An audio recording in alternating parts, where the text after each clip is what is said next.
Hello friends, geography start कर लेते हैं एनसीईआरटी बेस्ड। और शुरू की जो हमारी 4-5 क्लासें रहेंगी ज्योग्राफी की, उनको समझना बहुत ज़रूरी है अगर आप ज्योग्राफी को ठीक से समझना चाहते हैं तो। क्योंकि इसी में हम ज्योग्राफी का बेस करेंगे, मानचित्र, ग्लोब और ज्योग्राफी की जो शब्दावली है, बहुत कुछ जो कंफ्यूज करती है वो हम सारी की सारी क्लियर करेंगे। तो पहला टॉपिक है मानचित्र। इस क्लास को भी शुरू से अंत तक देखेंगे तो ही समझ में आएगी, अदरवाइज़ ये क्लास समझ में नहीं आएगी। तो शुरू में बहुत ही आसान से पॉइंट है। मानचित्र बनाने की कला को बोलते हैं कार्टोग्राफी। दुनिया में जो पहला मानचित्र है या विश्व का पहला नक्शा, वो बनाने वाले कौन हैं? एनेक्समिंडर, यूनान से हैं। जेम्स रेनले को किस चीज़ के लिए जाना जाता है? तो father of Indian geography James Rennell को बोलते हैं। और अल इदरसी ये थे मोरक्को से। तो इनका एक मैंने आपको इंट्रोडक्शन दिया है।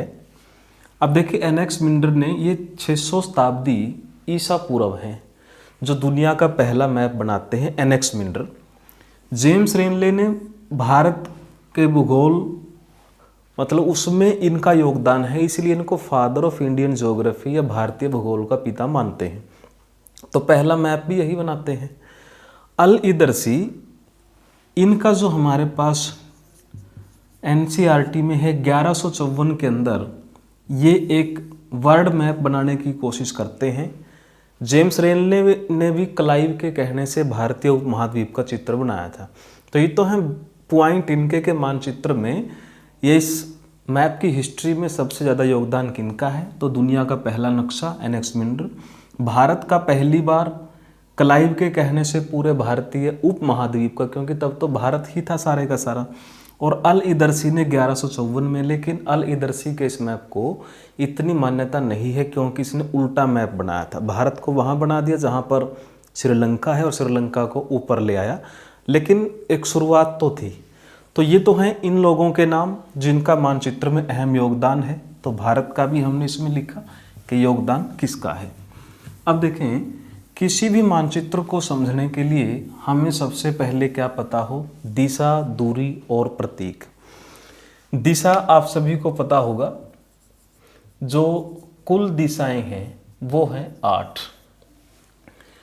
ये सभी को पॉइंट पता है कि ये 4 दिशाएं हैं। इनको प्रधान दिग्बिंदु बोलते हैं, यानी प्रधान मुख्य रेखाएं, जिसको हम बोलते हैं ईस्ट, साउथ, नॉर्थ और वेस्ट। लेकिन इनके जो बीच में है, फिर ये बन जाएगा नॉर्थ ईस्ट, ये बन जाएगा साउथ ईस्ट, नॉर्थ वेस्ट, ये लगभग सभी को पता होंगे, और साउथ वेस्ट, यानी उत्तर, पूर्व, दक्षिण, पश्चिम। फिर उत्तर और पूर्व के बीच में जो है उत्तर पूर्व, दक्षिण और पूर्व के बीच में जो है दक्षिण पूर्व, दक्षिण और पश्चिम के जो बीच में है दक्षिण पश्चिम, उत्तर और पश्चिम के जो बीच में है उत्तर पश्चिम। ग्लोब जब हम करेंगे तो इसको और भी, इसकी मानचित्र के हिसाब से इतना ही करते हैं, लेकिन जब ग्लोब करेंगे तो इसको और अच्छे ढंग से हम करेंगे। ये बेसिक पॉइंट हम कर रहे हैं कि दिशाओं की संख्या कितनी हुई? कुल 8, लेकिन मुख्य दिशाओं की बात करें तो 4। इनके एनसीईआरटी में 8 के 8 दिशाओं के नाम भी अलग अलग हैं। जैसे ये उत्तर पूर्व, दक्षिण पूर्व हमने बोला है। इन जो उप ये दिशाएं हमने लिखी हैं, ये मुख्य दिशाएं हैं 4, उत्तर, दक्षिण, पूर्व, पश्चिम। लेकिन ये जो बीच में उप दिशाएं हैं, इनके नाम एनसीईआरटी में अलग अलग हैं, जो हम नेक्स्ट क्लास में करेंगे। तो दिशा हमने लिखा कि किसी भी पॉइंट को जब हम शुरू करते हैं और जब अपने राइट में लेके चलते हैं तो वो पूर्व में जाएगा, पश्चिम में लेके जाएंगे तो वो लेफ्ट की तरफ आएगा, नीचे लेके जाएंगे तो वो साउथ बोला जाएगा, और ऊपर लेके जाएंगे तो वो नॉर्थ। यानी इस तरह के आप इस खाके को, इस जगह को अगर किसी भी देश में, महाद्वीप में, दुनिया के नक्शे में इस तरह का निशान बनाएंगे तो वो उसकी दिशाओं के अनुसार उसको बांट देगा। जैसे हम अगर वर्ल्ड मैप की ही बात करें ऐसे, तो अगर इसके बीच में भी ऐसे निशान लगाएं तो पूरी दुनिया को हमने 4 दिशाओं में बांट दिया है। इसके ऊपर सारा नॉर्थ, नीचे साउथ, ये ईस्ट और ये वेस्ट। तो सिर्फ पॉइंट क्या याद रखना है? कुल दिशाओं की संख्या 8 प्रमुख दिशाओं की संख्या 4। अब देखें, दूरी का यहाँ पर महत्वपूर्ण है। दिशा ऐसा शायद कोई ही होगा जो कॉम्पिटिटिव लाइन में है और दिशा के बारे में न पता हो, क्योंकि रीजनिंग में भी आता है। डायरेक्शन देखें। अब दूरी का मतलब यहाँ पर क्या है, एक तो है बहुत ही इंपॉर्टेंट पॉइंट है धरातल पर दूरी, और एक है मानचित्र पर दूरी। यानी इन दोनों में क्या संबंध है।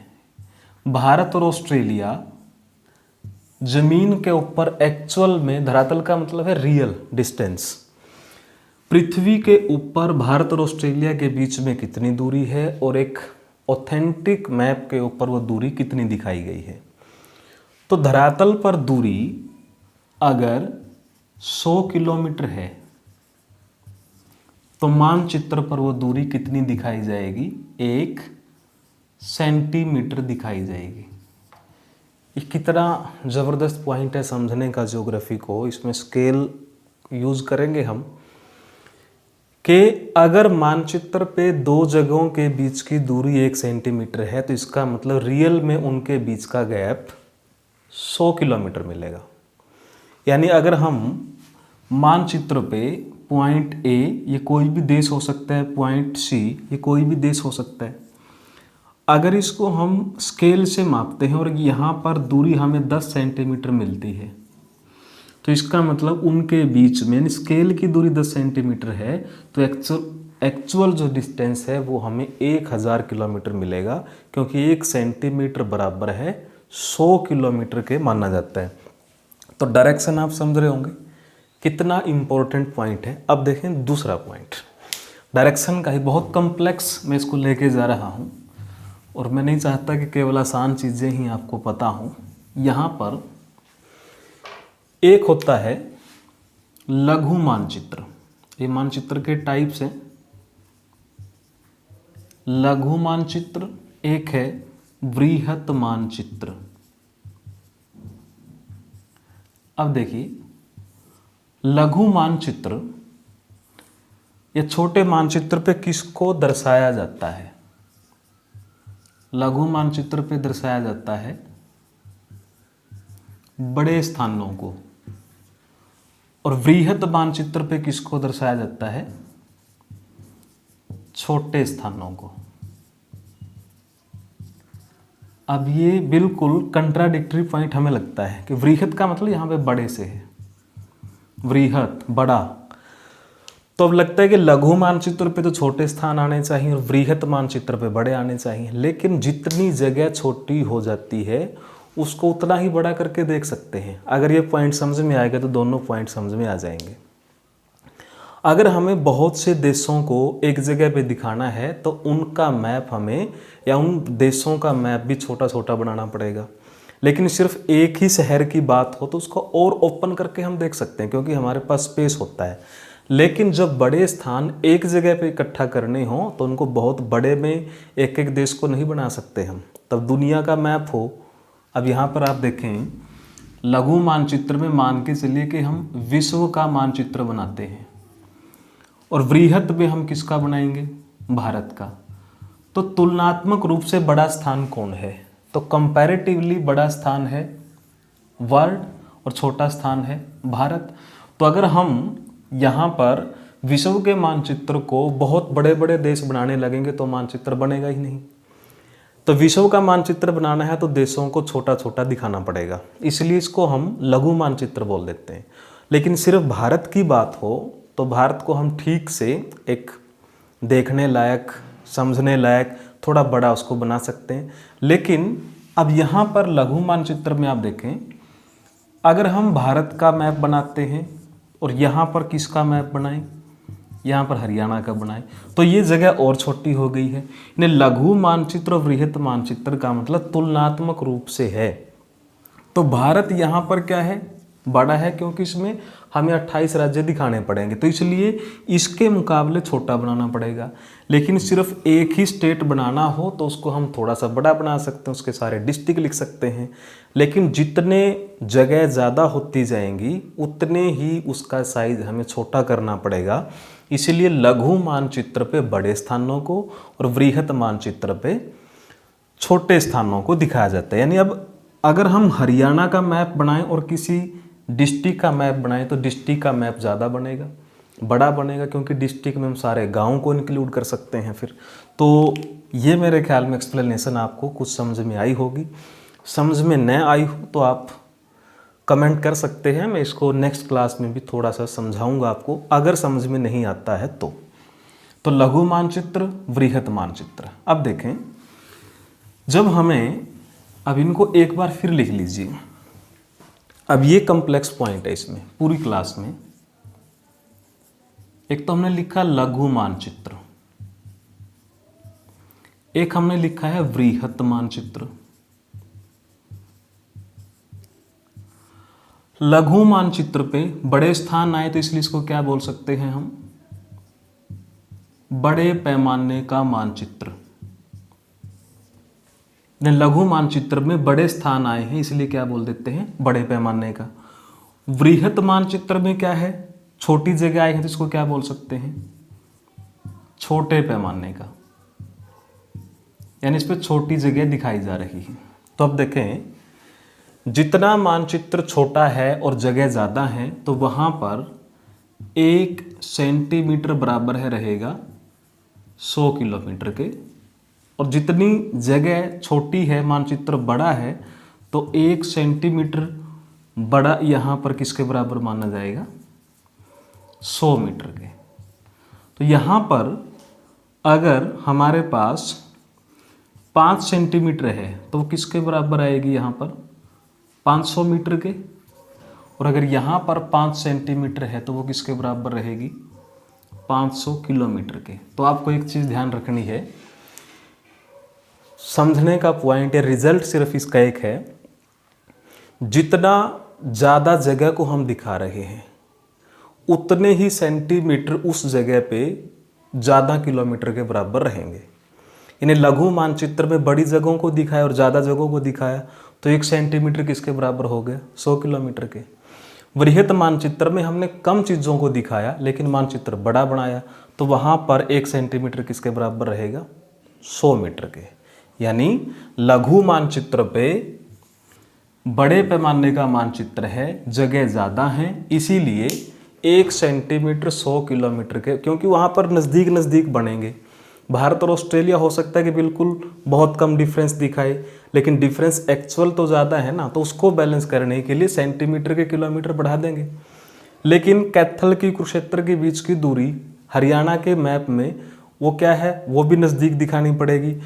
तो सारे ज़िले जब उसमें बैलेंस करने हैं तो 1 सेंटीमीटर 100 मीटर के बराबर हमें बनाना पड़ेगा, क्योंकि जगह कैसी हैं, छोटी हैं, तो मानचित्र बड़ा है तो 1 सेंटीमीटर 100 मीटर के बराबर बनेगा।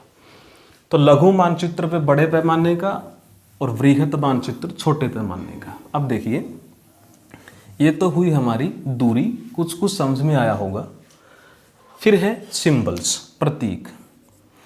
प्रतीक का मतलब है यहाँ पर जो मैप के अंदर कलर होते हैं, सिंबल होता है, वो क्या बताता है हमें वो सिंबल या कलर। जैसे अब मानचित्र पे रंगों की बात करें हम, कि रंग मानचित्र में भरा हुआ है लाल,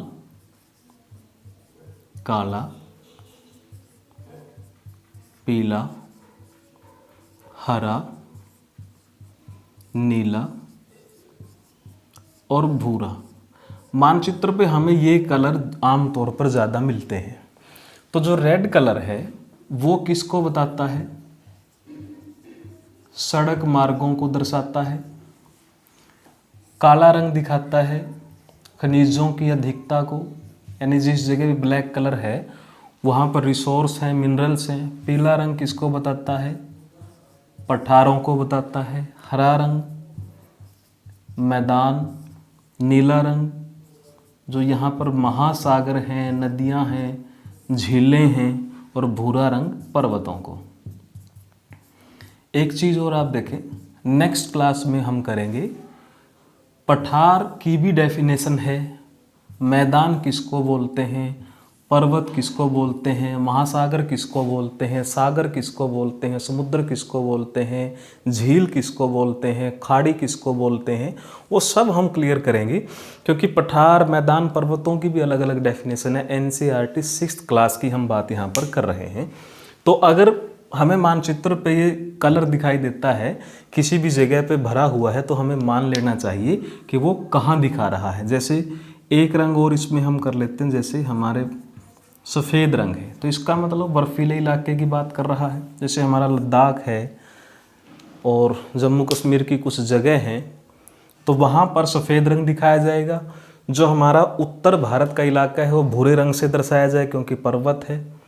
जो हमारे नीचे है हिंद महासागर, नीले रंग से। और जो हमारे नॉर्थ इंडिया के गंगा ब्रह्मपुत्र का ये समतल एक मैदान है वो हरे रंग से। पठार जो झारखंड में, छत्तीसगढ़ में है वो पीले रंग से। अब ये कलर मैंने आपको करेंट्स की क्लास में भी बताए थे कि हमारे जो ओलंपिक के छल्ले होते हैं वो हमने बनाए भी थे करेंट्स की क्लास में। जैसे ओलंपिक के 5 छल्ले हैं, 3 ऊपर 2 नीचे। ये किसको दर्शाते हैं? 5 महाद्वीपों को बताते हैं। यानी ये 5 छल्ले किस चीज़ का प्रतीक है ओलंपिक में? 5 महाद्वीप का।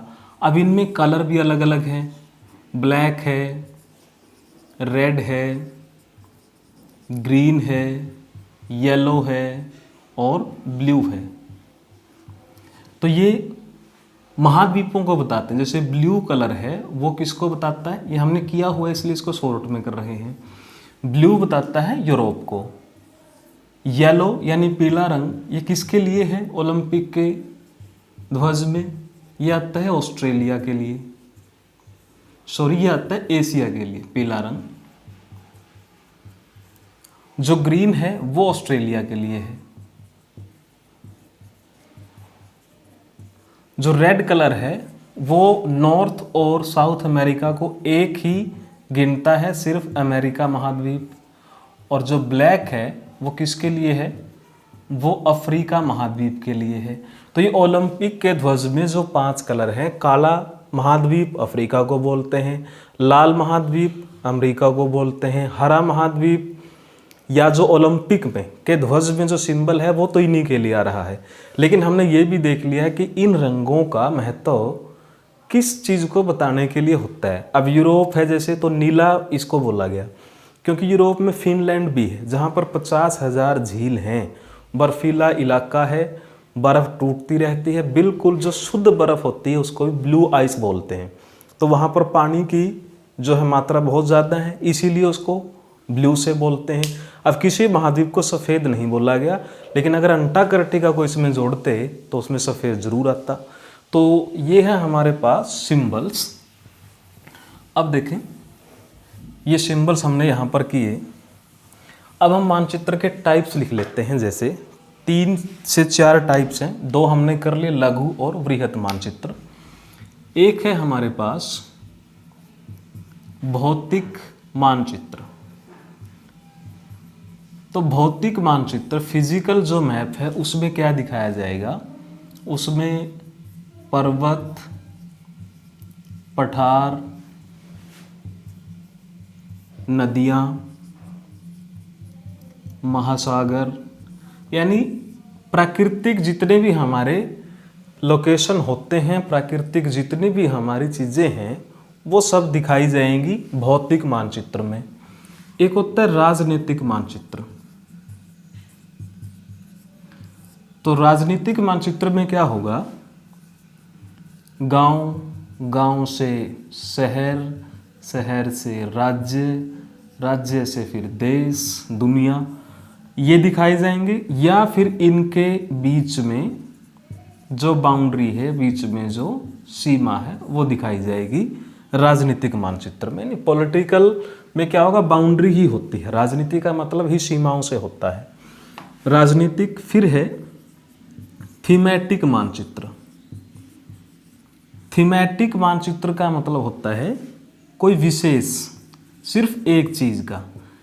और विशेष जैसे हम किसी जगह की केवल सड़कों की माप करें, किसी जगह पे वन का इवैल्यूएशन करें, किसी जगह पे केवल इंडस्ट्री की बात करें, हम किसी जगह पे केवल हम वर्षा को ही मापने लगे, यानी सिर्फ जब एक चीज़ की बात आए, यहाँ पे कुछ भी आ सकता है, सिर्फ एक चीज़ की बात आए कि इस चीज़ के बारे में हमने पता करना है, हमने रेलवे की पटरियों के बारे में पता करना है, हमने एयरपोर्ट कहाँ से, यानी सिर्फ एक चीज़ हो, हवाई मार्ग हो, सड़क मार्ग हो, वन हो, जंगल हो, सिर्फ एक चीज़ की बात हो तो उसको बोलेंगे थीमेटिक मानचित्र। और वृहत और लघु मानचित्र मैंने बताया ही। वृहत मानचित्र पे किसको दिखाया जाता है? छोटे स्थानों को तुलनात्मक रूप से, यानी अगर हम यहाँ पर लिखें, हमने लिखा है हरियाणा और हम लिख देते हैं यहाँ पर पलवल, तो अब इनमें से आप गैस करना किसके लिए कौन सा मानचित्र बनेगा। अब चूंकि बड़ा है हरियाणा और छोटा है पलवल, तो छोटे के लिए बनेगा वृहत। अगर पीछे समझ में नहीं आया हो तो अभी समझ में आ सकता है अगर आप कोशिश करें। वृहत मानचित्र और इसके लिए क्या बनेगा? लघु मानचित्र। अब आप ये समझ सकते हैं कि क्यों। पलवल जब एक अकेला जिला बनाना हो तो इसको हम बहुत बड़ा बना सकते हैं, इसके सभी गांव लिख सकते हैं, मुख्य जगह लिख सकते हैं, लेकिन जब हरियाणा का मैप बनाना हो तो जिले ही हमें लिखने पड़ेंगे, क्योंकि फिर मानचित्र को कितना खींचेंगे हम। तो जो हरियाणा का मैप बनेगा उसमें डिस्ट्रिक्ट्स छोटे छोटे बनाने पड़ेंगे, लेकिन इसीलिए इसको हमने बोला लघु मानचित्र। डिस्ट्रिक्ट तो छोटे बनाने पड़ेंगे, लेकिन जगह तो इसके मामले में बड़ी हो गई है, लेकिन यहाँ पर सिर्फ एक ही जगह बनानी है, तो इसलिए इसको हम कैसा बना सकते हैं? एक ब्रॉड सेंस में थोड़ा बड़ा ले सकते हैं। ऐसे ही अगर हम लिखें यहाँ पर भारत और हम यहाँ पर लिखें यूरोप, तो अब आप देख सकते हैं कि भारत यूरोप के मुकाबले, पूरे महाद्वीप के मुकाबले तो छोटा ही है, तो यहाँ पर कैसा बनेगा? वृहत मानचित्र, और यहाँ कैसा बनेगा? लघु मानचित्र।